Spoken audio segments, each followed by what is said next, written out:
The United States Attorney for Nebraska, Deborah Gilg, calls Phipps' decision troubling and is taking action.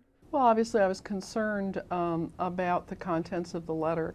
Gilg received this letter written by former state senator Ernie Chambers. It is deliberate, it is planned, it is intentional, and I think this is a part of a scheme by Mr. Phipps and others whom I don't know to disfranchise people in my area of the city and in South Omaha.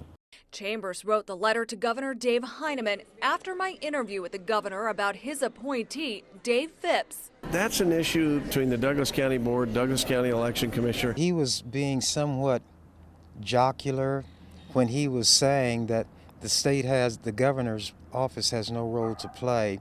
Governor Heineman still won't tell me if he'll review Phipps' actions. While he calls it a local decision, Washington, D.C. investigators at the Voting Rights Division in the Department of Justice are taking a close look at the case. Clearly, sending out inaccurate information to voters is very troubling.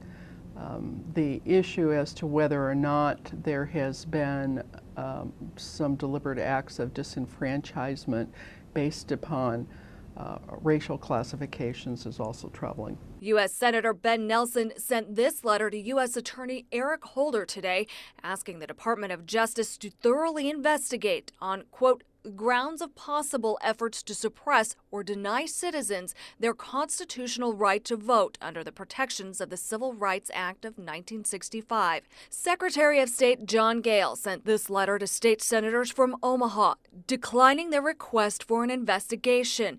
And again, I'm told the only person Phipps has to answer to is Governor Heineman. The federal government doesn't have anything to do with who the governor chooses to employ in that position or not employ in that position. Gilg tells me it's too soon to know if federal officials can force the reopening of closed polling places by the May 15th primary. Reporting in Omaha, Liz Dorland, Action 3 News.